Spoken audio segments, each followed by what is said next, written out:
Articaduan News Update.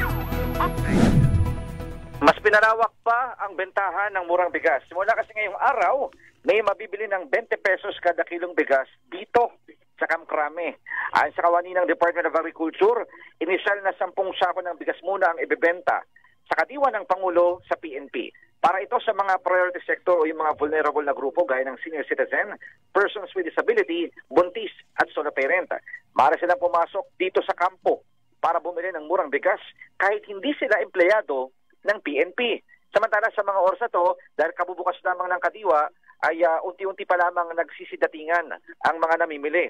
Samantala, meron ding mga murang gulay na mabibili dito sa kadiwa sa Kamkrame. Ang inyong kapuso Mark Makalalad ng GMA Super Radio, DZBB, dapat totoo.